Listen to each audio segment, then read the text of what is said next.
Shalom saudara Bapak Ibu, apa kabar semuanya yang terkasih di dalam Yesus Kristus. Kita kembali dalam Bible Study lagi, kita mau pelajari firman Tuhan. Saya percaya Tuhan pasti akan kasih tahu isi hatinya pada kita semua ya. Saudara siap untuk menerima sesuatu yang terbaik daripada Tuhan. Saya mau ajak kita berdoa dulu sama-sama. Tuhan terima kasih buat kebaikan-Mu, buat kasih karunia-Mu, penyertaan-Mu, kesetiaan-Mu Tuhan. Terima kasih Allah Bapa, Allah Roh Kudus yang selalu ada dalam kehidupan kami. We need you, kami perlu Engkau Tuhan. Karena itu berkati kami semua yang menonton, kami semua yang ada di tempat ini. Saya mau ajak kita semua saudara untuk memuji dan menyembah Tuhan. Ya Radabas kita, ya Radabas kita. Jika saudara bisa berbahasa roh di tempat dimanapun saudara berada. Panggil Tuhan, cari Dia.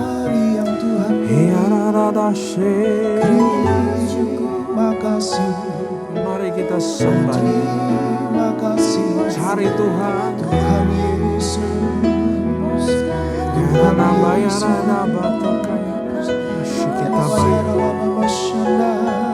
Kami rasakan hadirat. Haleluya. Katakan yang manis buat Tuhan.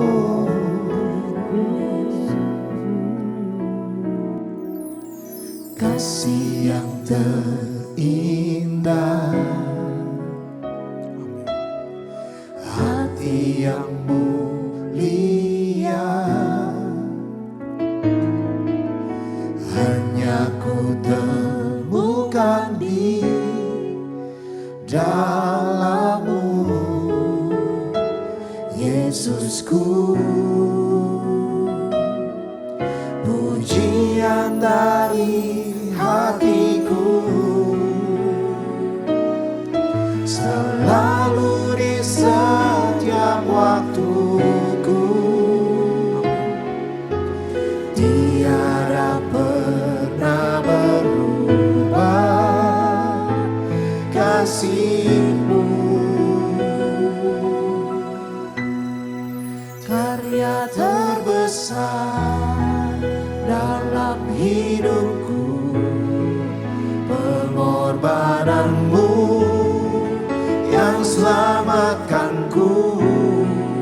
Engkaulah harta yang tak ternilai, yang ku miliki dan ku hargai. Yesus, Engkau ku kagumi.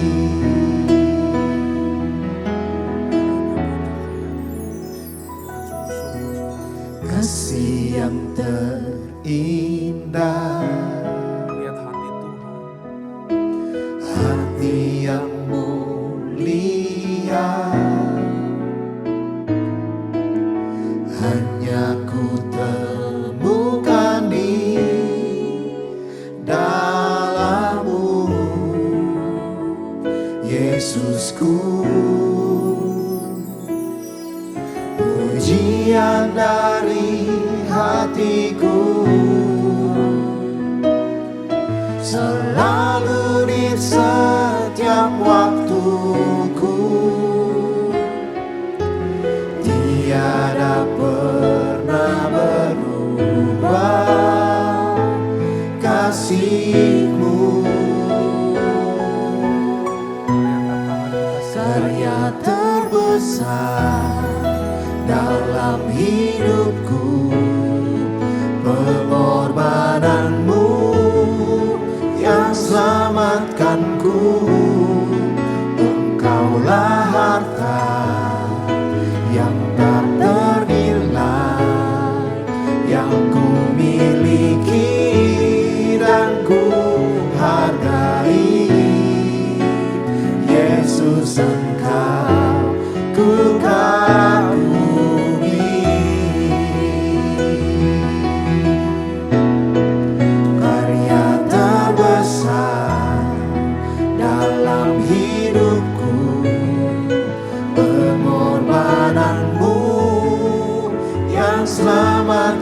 cintaku, Engkaulah harta yang tak ternilai, yang ku miliki dan ku hargai.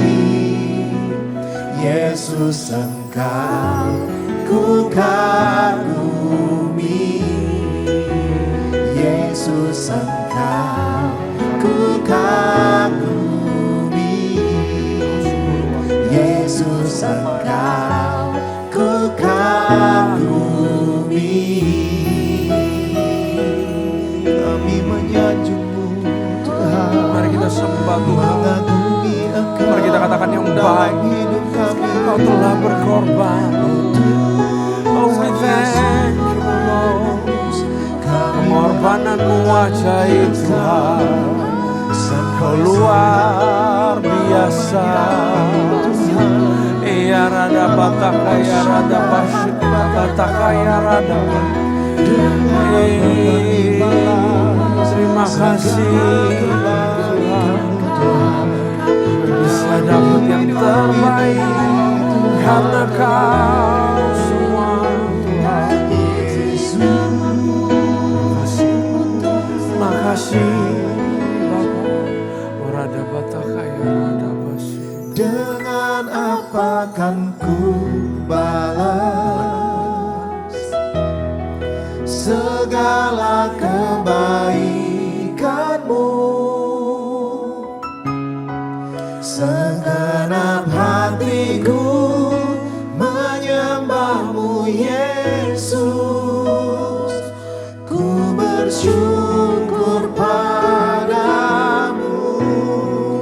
Dengan apa kan ku balas segala kebaikan-Mu? Segenap hatiku menyembah-Mu Yesus, ku bersyukur padamu. Dengan apa kan ku balas segala kebaikan-Mu? Selalu baik buat kami. Segenap hatiku menyembah-Mu Yesus, ku bersyukur padamu selamanya. Dengan apa kan ku balas segala kebaikan-Mu? Segenap hatiku menyembah-Mu Yesus, ku bersyukur padamu. Dengan apa kan ku balas segala kebaikan-Mu? Segenap hatiku menyembah-Mu Yesus, ku bersyukur padamu. Dengan apa kan ku balas segala kebaikan-Mu? Segenap hatiku menyembah-Mu Yesus, ku bersyukur padamu selamanya.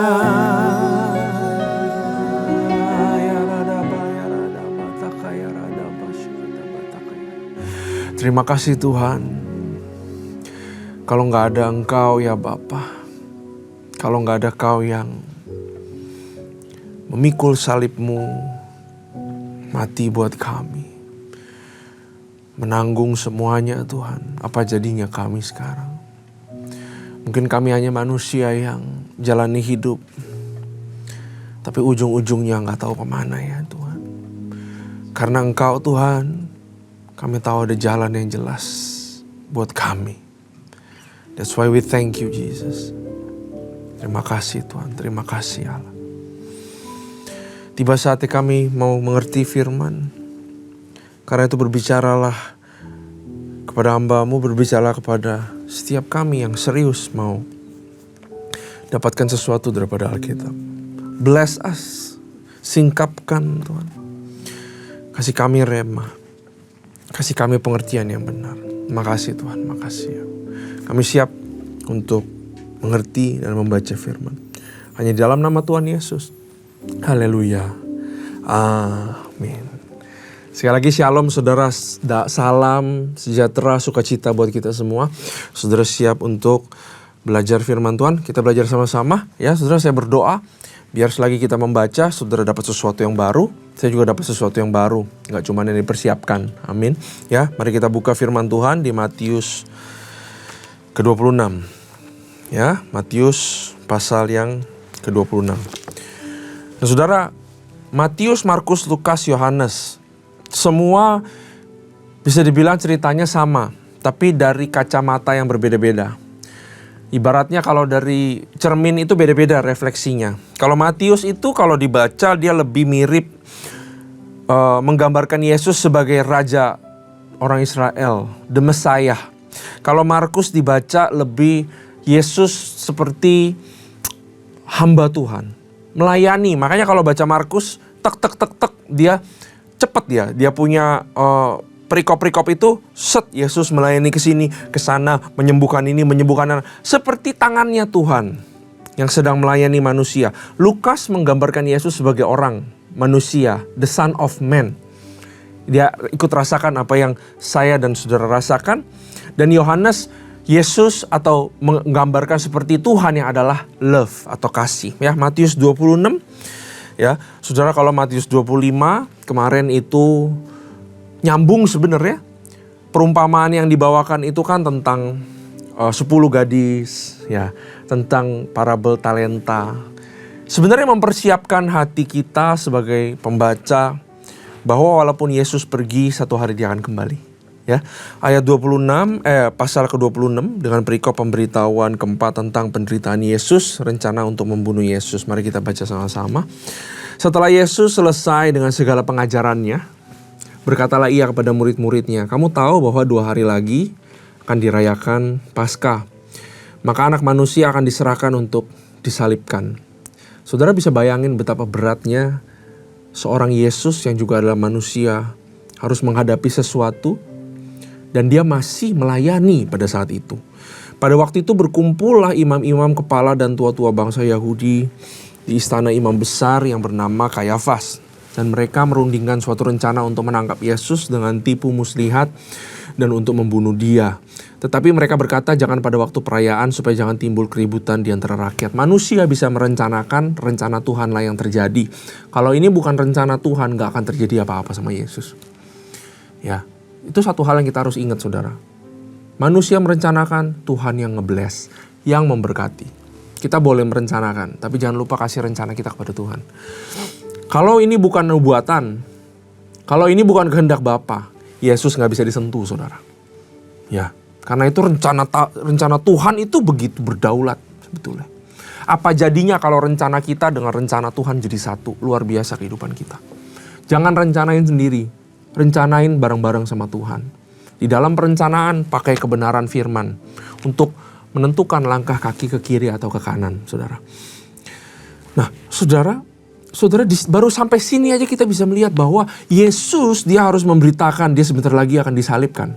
Dia akan diserahkan, anak manusia akan diserahkan, tetapi menggambarkan juga bahwa kita melihat Tuhan kita benar-benar selfless, ya. Dia, kalau saudara, saya tahu nih 3 hari lagi atau berapa hari lagi, saya akan hadapi sesuatu yang sangat sulit dalam kehidupan saya. Hari ini, saudara, saya malas melayani. Tapi Yesus gak seperti itu. Kita belajar daripada dia punya selflessness, ya, selflessness. Betapa memang betul firman Tuhan bilang dia datang ke dunia bukan untuk dilayani, tapi dia datang ke dunia untuk melayani. Kita belajar teladan yang sangat luar biasa. Itu tadi di Markus 10 ayat 45. Firman-Nya juga bilang begini di Filipi, ini tambahan dari saya buat kita semua. Dan janganlah tiap-tiap orang hanya memperhatikan kepentingannya sendiri, tetapi kepentingan orang lain juga. Filipi 2 ayat 4. Dia udah tahu mau menderita, tapi dia masih melayani. Bagaimana dengan saudara dan saya? Kita semua tidak terlepas dari penderitaan di dunia. Kita tidak terlepas dari kesusahan, saudara. Hamba Tuhan, saya berbicara, saya pegang mic, saudara, nggak terlepas dari kesusahan. Tapi apakah di dalam kesusahan kita tetap melayani? Justru waktu sebuah, kalau saudara lihat jeruk ya, jeruk kalau diperes tuh keluar sari jeruk ya, air jeruk. Air jeruk selalu lebih mahal dari jeruk ya, saudara. Saya udah cek gitu. Karena itu di dalam kesusahan kita, saat kita di pressure, di dalam dunia ini kita alami yang gak enak. Tapi dari yang gak enak itu, kalau kita pakai untuk menolong orang, itu memuliakan Tuhan, saudara. Lanjut ya, ayat 6. Matius 26 ayat 6. Ketika Yesus berada di Betania, di rumah Simon si Kusta, datanglah seorang perempuan kepadanya, membawa sebuah buli-buli pualam yang berisi minyak wangi mahal. Minyak wangi itu dicurahkan ke atas kepala Yesus yang sedang duduk makan. Melihat itu murid-murid gusar dan berkata, untuk apa sih pemborosan ini? Lucu ya saudara ya. Yesus hatinya sedang benar-benar mempersiapkan. Dia punya pertarungan pribadi. Murid-murid yang selama ini deket, kok rasanya nggak ngerti hati Tuhan. Malah harus ada perempuan lain yang notabene-nya nggak ikut dia. Kemana-mana mungkin nggak ikut dia. Tapi hatinya begitu nempel sama Tuhan. Itu yang dicari Tuhan, saudara. Bukan seseorang yang hebat di dunia, bukan seseorang yang luar biasa. Tuhan cari orang yang hatinya mau nempel sama dia. Itulah hidup yang bahagia sebetulnya. Kalau hati Tuhan dan hati kita saling nempel. Bukankah begitu? Sebab minyak, ayat 9, sebab minyak itu dapat dijual dengan mahal, uangnya dapat diberikan kepada orang-orang miskin. Manakah yang lebih penting? Buat orang miskin atau untuk memberkati Tuhan? Kurang lebih gitu. Ayat 10. Tetapi makanya Yesus bilang begini. Di ayat 10. Tapi Yesus mengetahui pikiran mereka lalu berkata, mengapa kamu menyusahkan perempuan ini? Sebab ia telah melakukan suatu perbuatan yang baik padaku. Karena orang-orang miskin selalu ada padamu, tetapi aku tidak akan selalu bersama-sama kamu. Jadi dia bilang begini, pelayanan selalu ada. Kamu selalu bisa tolong orang kok. Memang kamu diberikan umur panjang, manusia mati umur 80-an. Untuk dikasih satu tugas, bisa melakukan banyak pertolongan, menjadi garam dan terang kepada orang-orang. Tetapi jangan lupa juga untuk mendekat kepada Yesus. Kurang lebih begitu sebenarnya apa yang dimaksudkan kata-kata dia. Makanya dia bilang, tetapi aku tidak akan selalu bersama-sama kamu. Kita tahu Tuhan selalu bersama-sama dengan kita karena rohnya tinggal di dalam kita. Tapi pada masa ini belum. Ya, nikmati hadiratku, kata Tuhan. Kata Tuhan juga buat saudara dan saya. Nikmati aku. Nikmati firmanku. Nikmati pujian dan penyembahan. Saya tahu hidup susah. Tapi bukankah di dalam gunung kudusnya adalah tempat yang paling aman? Kita menikmati gunungnya dunia. Tuhan mau kita masuk ke gunung kudusnya, saudara. Ayat 12. Sebab dengan mencurahkan minyak ke tubuhku, ia membuat suatu persiapan untuk penguburanku. Aku berkata kepadamu, sesungguhnya di mana ada Injil ini diberitakan seluruh dunia, apa yang dilakukannya akan disebut juga untuk mengingat dia. Ya, even the smallest act of love for Jesus, Yesus bilang sendiri, akan selalu diingat sama surga. The smallest act to love Jesus. Itu yang dipertanyakan. Punyakah saudara suatu tindakan di mana saudara mencintai Yesus? Ketaatan contohnya. Ketaatan adalah satu tindakan yang keluar daripada cinta kita kepada Tuhan. Karena dia telah mencintai kita terlebih dahulu tentunya. Ya. Apa yang saudara lakukan sekarang? Out of your love for Jesus. Ini menjadi sebuah cermin untuk kita evaluasi.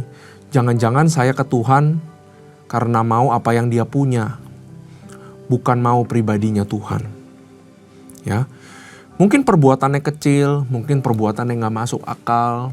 Ya, saya ingat dulu pertama kali pelayanan. Ada kabelnya gereja, saudara. Ya, dulu saya pelayanan di gereja kecil.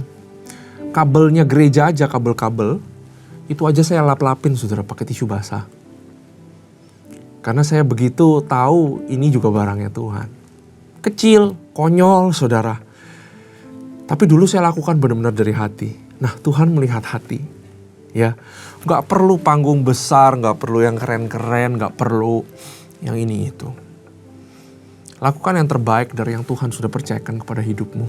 Itu cara mencintai, menghargai apa yang Dia berikan kepada kita. Amin, saudara. The smallest act for Jesus. Even nobody understand, God understand. Dia lihat hati, Dia bukan lihat hanya perbuatan tangan kita. Ya, ayat 14. Kita lanjut. Kemudian pergilah seorang dari ke-12 murid itu yang bernama Yudas. Nah, muncul nih Yudas kepada imam-imam kepala. Yudas bendahara. Ada sebab kenapa dia bendahara. 15. Ia berkata, apa yang hendak kamu berikan kepada aku supaya aku menyerahkan dia kepadamu? Mereka membayar berapa? 30 uang perak kepadanya. Saudara, 30 uang perak. Ya. Itu sebenarnya kalau kita baca Keluaran, itu adalah kompensasi kalau seorang budak itu mati. Kompensasi benefitnya, bereavement money, 30 perak. Ya, seolah-olah Yesus seperti dijadikan budak untuk mati. Dia nggak harus jadi budak loh saudara. Dia itu Tuhan dan Raja. Tapi dia diem aja. Disandingkan dengan 30 perak. Demi cintanya buat saudara dan saya. Luar biasa Tuhan. 30 keping, lambang pengkhianatan. 30 keping, ya, lambang bahwa orang yang dekat sama Yesus tidak mengerti betapa berharganya Yesus. Sudah ikut terus sama Yesus. Tidak mengenal Yesus. Sampai pada akhirnya Yudas masih sebut Yesus tuh Rabi atau Guru. Yang lain panggil dia Lord. Atau Tuhan, Master. Cuman Yudas yang masih panggil dia Guru. Dekat tapi tidak mengenal. Jangan sampai saudara juga menjadi orang yang 30 keping. Artinya saudara ke gereja tapi tidak mengenal Tuhan. Saudara mungkin tidak menjual Yesus. Tapi semua kita bisa punya pilihan untuk tidak mau mengenal Dia. Ya. Harus perhatikan itu. Ayat 16. Dan mulai saat itu ia mencari kesempatan yang baik untuk menyerahkan Yesus. Pada hari pertama, ayat 17. Pada hari pertama dari hari raya roti tidak beragi, datanglah murid-murid Yesus kepadanya dan berkata, di manakah engkau menghendaki kami mempersiapkan perjamuan Paskah bagimu? Jadi sudah mau Paskah. Nah, sebenarnya apa yang terjadi di kayu salib adalah penggenapan daripada Paskah tersebut loh saudara. Ayat 18, jawab Yesus, pergilah ke kota kepada si Anu. Gak disebutkan ya saudara namanya. Katakan kepadanya, pesan guru, waktuku hampir tiba di dalam rumah mula. Aku mau merayakan Paskah bersama-sama dengan murid-muridku. Lalu murid-muridnya melakukan seperti yang ditugaskan Yesus kepada mereka dan mempersiapkan Paskah. Setelah hari malam, Yesus duduk makan bersama-sama dengan ke-12 murid. Dan ketika mereka sedang makan, ia berkata, aku berkata kepadamu, sesungguhnya seorang dari antara kamu akan menyerahkan aku. Dan dengan hati yang sangat sedih berkatalah mereka seorang demi seorang kepadanya, bukan aku kan Tuhan? Bukan aku ya Tuhan? Ia menjawab, dia yang bersama-sama dengan aku mencelupkan tangannya ke dalam pinggan ini, dialah yang akan menyerahkan aku. Anak manusia memang akan pergi sesuai dengan apa yang tertulis tentang dia. Ini gak bisa dibatalin, kata Yesus. Akan tetapi celakalah orang yang olehnya anak manusia itu diserahkan. Adalah lebih baik bagi orang itu sekiranya ia tidak dilahirkan. Jadi sebenarnya Yesus bilang loh, bahwa Yudas tuh punya pilihan. Ya, penggenapan pasti terjadi. Penggenapan nubuatan pasti terjadi. Tapi apakah harus lewat tangan kotornya Yudas? Itu aja. Aduh, itu ironisnya saudara. Ayat 25. Yudas yang hendak menyerahkan dia itu menjawab, katanya, bukan aku ya Rabi, katanya. Ya lihat dia panggilnya Rabi, yang lain panggilnya Tuhan. Bukan aku ya Tuhan, Yudas, bukan aku ya Rabi.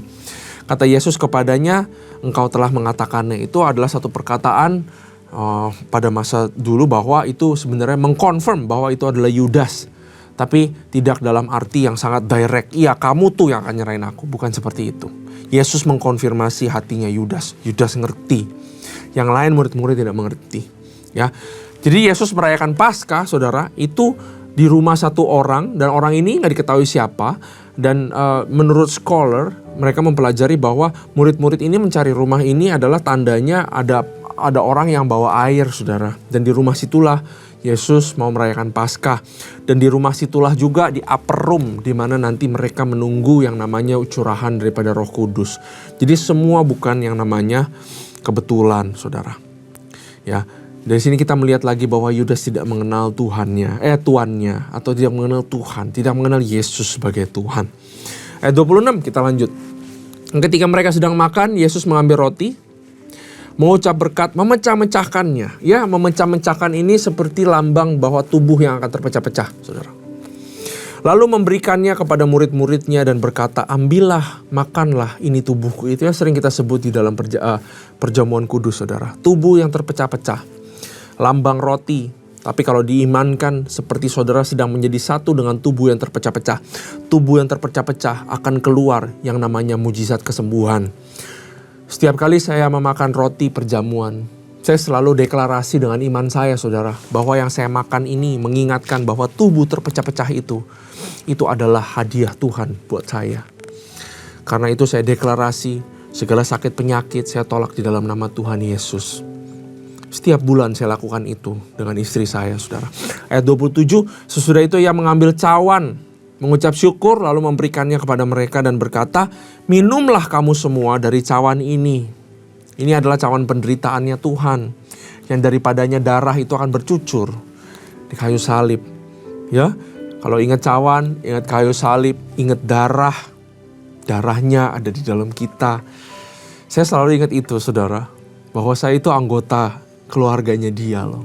Saya itu satu darah sama Tuhan. Dia itu adopsi saya. Betapa berharganya saya. Saya itu anak raja. Saya itu anak Allah. Darahnya menguduskan saya. Darah saya tadinya gak ada artinya, saudara, kotor sebagai manusia. Tapi darahnya menyucikan saya. Sebab inilah darahku, darah perjanjian yang ditumpahkan bagi banyak orang untuk pengampunan dosa. Akan tetapi aku berkata kepadamu, mulai dari sekarang aku tidak akan minum lagi hasil pokok anggur ini sampai pada hari aku meminumnya, yaitu yang baru bersama-sama dengan kamu dalam kerajaan Bapakku. Dia bilang lagi, sabar, aku akan datang. Nah, darah ini juga adalah simbolis daripada covenant atau perjanjian sakral, saudara, yang tidak bisa dibatalkan oleh apapun. Tidak dengan dosa kita, tidak dengan kejelekan kita. Darah tercurah adalah darah tercurah, simbolis, saudara, menyelamatkan kita. Siapa yang percaya ini selamat di dalam Yesus Kristus. Sebenarnya darah yang tercurah ini adalah ultimate sacrifice yang terjadi di kayu salib. Sebelumnya sudah terjadi pertumpahan darah kok, saudara. Waktu pertama kali manusia pertama, Adam dan Hawa, melakukan dosa, ada seekor binatang yang harus disembelih sama Tuhan sehingga Adam ditutupin sama kulit binatang. Sudah ada darah tercurah. Dari awal Tuhan sudah tahu dosa akan gerogoti kita. Kita gak akan bisa lawan dosa. Yang bisa lawan dosa cuma darah Yesus yang luar biasa. Dari awal mungkin hanya binatang yang disembelih, darah keluar. Itu adalah foreshadow dari apa yang akan datang ke depan nanti. Yaitu di kayu salib akan ada darah yang mahal yang tercurah buat kita semua. Selalu ingat ini, saudara. Keselamatan adalah gratis dari Dia. Cuma-cuma keselamatan. Semua usaha Dia bukan usaha kita. Tetapi janji Tuhan kadang-kadang ada syaratnya. Kita kadang-kadang suka mix everything. Kalau Dia mati buat saya, kenapa Dia nggak berikan ini saya? Beda, saudara. Jangan disamakan. Ya, hadiah keselamatan dengan janjinya itu totally different. Janjinya ada syarat selalu. Ya, selalu kata jika, apabila. Tapi kalau keselamatan itu adalah cuma-cuma buat kita semua. Ayat 30. Sesudah menyanyikan nyanyian pujian, pergilah Yesus dan murid-muridnya ke Bukit Zaitun. Maka berkatalah Yesus kepada mereka, malam ini kamu semua akan tergoncang imanmu karena aku. Sebab ada tertulis, aku akan membunuh gembala dan kawanan domba itu akan tercerai-berai. Kamu akan tercerai-berai. Akan tetapi sesudah aku bangkit, kata Tuhan. Ya, jadi di dalam setiap kesedihan selalu ada penghiburan, saudara. Setiap masalah selalu ada jalan keluar. Selalu sepaket, saudara. Ya, akan tetapi sesudah aku bangkit, aku akan mendahului kamu ke Galilea. Petrus menjawabnya, biarpun semua tergoncang imannya karena engkau, aku sekali-kali tidak. Petrus ini orang yang impulsif, orang yang nyeplos dulu saudara baru mikir. Yesus berkata kepadanya, aku berkata kepadamu sesungguhnya malam ini sebelum ayam berkokok engkau telah menyangkal aku 3 kali. Kata Petrus kepadanya, sekalipun aku harus mati bersama-sama engkau, aku tidak akan menyangkal engkau. Semua murid yang lain pun berkata demikian. Ini adalah contoh orang yang gampang jatuh kalau bersandar pada kekuatan sendiri. Bersandar pada disiplin sendiri pasti jatuh saudara. Ya, oh saya bisa ikut Tuhan, saya bisa lakukan kebenaran, saya bisa taat kok. Ya, saya udah dewasa, saya bisa kontrol, saya bisa ini. Gak bisa saudara. Satu-satunya cara jalan di dalam ketaatan, dalam kebenaran adalah selalu mengerti dan mengalami kasih Dia. Sehingga kita bisa tolak apa yang salah dan lakukan yang benar. Orang yang jauh daripada Tuhan, yang jauh daripada kasih-Nya, pasti akan lemah. Ayat 36, maka sampailah Yesus bersama murid-muridnya ke suatu tempat yang bernama Getsemani, lalu ia berkata kepada murid-muridnya, duduklah di sini sementara aku pergi ke sana untuk berdoa. Dan ia membawa Petrus dan kedua anak Zebedeus beserta Petrus, Yohanes, Yakobus biasa. Maka mulailah ia merasa sedih dan gentar karena Yesus juga adalah manusia. Lalu katanya kepada mereka, hatiku sangat sedih seperti mau mati. Ini adalah tekanan yang sangat luar biasa. Saudara pernah kena tekanan yang sampai rasanya mau mati? Ya, itu Yesus. Rasakan itu. Tinggallah di sini dan berjaga-jaga dengan aku. Yesus butuh support. Di dalam masa susah kita butuh support. Maka ia maju sedikit lalu dia sujud berdoa katanya. Ya Bapakku, jikalau sekiranya mungkin biarlah cawan ini lalu daripadaku. Tapi janganlah seperti yang ku kehendaki, melainkan seperti yang engkau kehendaki. Saudara, ini adalah doa yang sangat luar biasa. Kadang-kadang saya doa apa yang saya mau. Tapi kadang-kadang kalau doa ini, itu rasanya plong gitu saudara. Dapat-dapat, enggak. Semua kehendak Tuhan. Karena saya tahu kehendak Tuhan adalah yang terbaik buat saya. Ya. Setelah itu ia kembali kepada muridnya itu, lalu mendapati mereka sedang tidur. Dan ia berkata kepada Petrus, tidakkah kamu sanggup berjaga-jaga 1 jam saja dengan aku? Berjaga-jagalah, berdoalah supaya kamu jangan jatuh ke dalam pencobaan. Roh memang penurut tetapi daging lemah. Lalu ia pergi untuk kedua kalinya berdoa dan katanya, ya Bapakku, jikalau cawan ini tidak mungkin lalu, kecuali apabila aku meminumnya, jadilah kehendakmu. Dan ketika ia kembali, pula ia mendapat mereka sedang tidur sebab matanya mereka sudah berat. Ia membiarkan mereka di situ lalu pergi dan berdoa untuk 3 kalinya dan mengucapkan doa yang itu juga. Sudah itu ia datang kepada murid-muridnya dan berkata kepada mereka, tidurlah sekarang dan istirahatlah. Lihat saatnya sudah tiba bahwa anak manusia diserahkan ke tangan orang-orang berdosa. Bangunlah, marilah kita pergi. Dia yang menyerahkan aku sudah dekat. Nah, saudara, disinilah adalah titik penting di dalam sejarah. Bahwa Yesus bergumul sendirian. Bahwa Yesus menghadapi lonely battles. Bahwa Yesus menghadapi pertarungannya sendiri. Murid-muridnya tidur, gak bisa tolongin dia. Gak ada yang bisa tolong dia. Dia berjuang sendiri. Kita tahu nanti dia naik dan ke kayu salib. Dia berjuang sendiri. Dia menangkan perjuangannya buat kita. Karena itu saudara, apabila kamu sedang rasa kamu berjuang sendiri sekarang. Bukannya kamu gak ada di komunitas. Bukannya kamu gak ada keluarga. Betul? Tapi kadang-kadang perjuangan itu rasanya sendirian banget. Terlalu personal masalah itu sehingga kita gak bisa.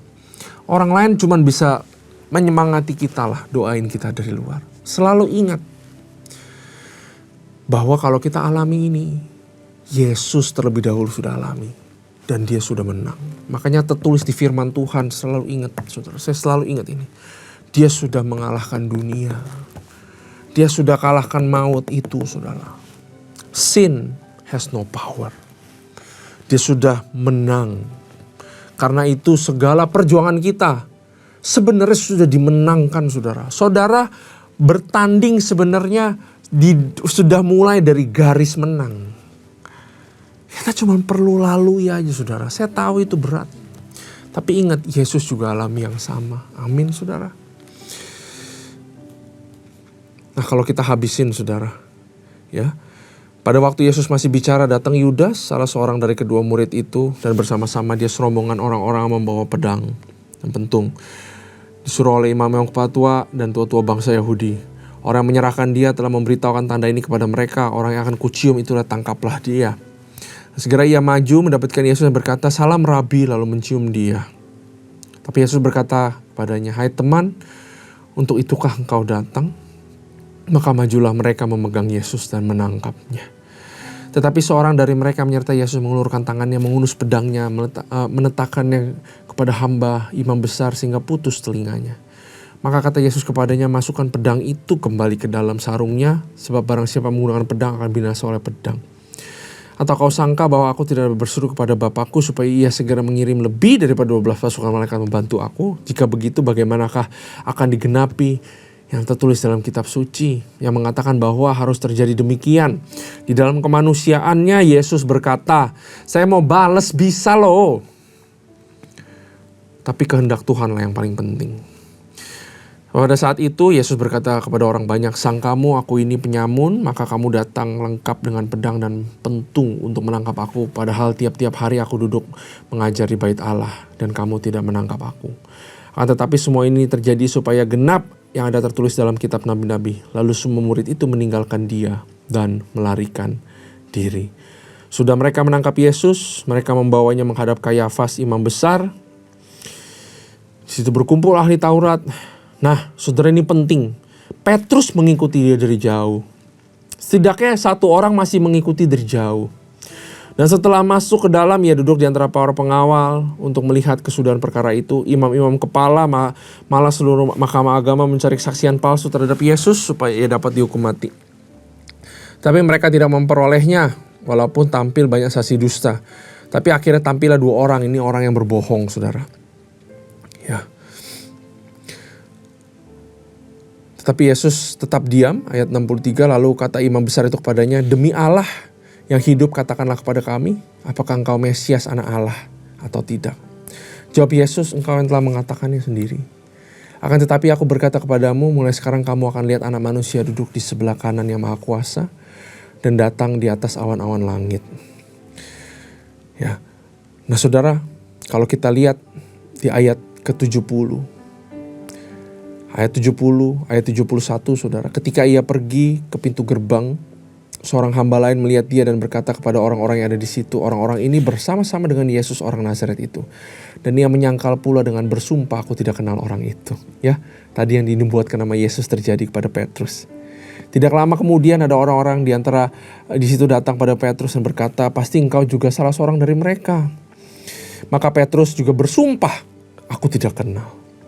Maka teringatlah Petrus apa yang dikatakan Yesus, "Sebelum ayam berkokok engkau telah menyangkal aku 3 kali."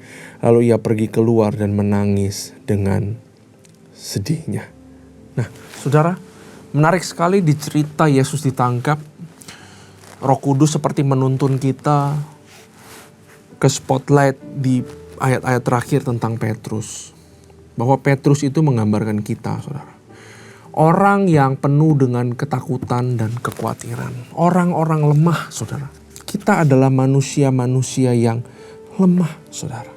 Under pressure pasti ngaco. Under pressure kalah sedikit, saudara.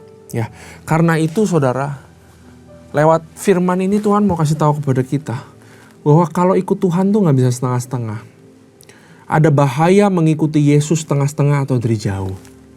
Ya. Petrus, saya tahulah keadaannya. Bahwa Petrus gak berani lah, takut ditangkap juga. It's okay. Tapi dari situ ada spiritual meaning yang Tuhan mau kasih tahu. Bahwa dalam dunia, jangan cuman melihat Yesus dari jauh. Jangan cuman ikuti dia dari jauh.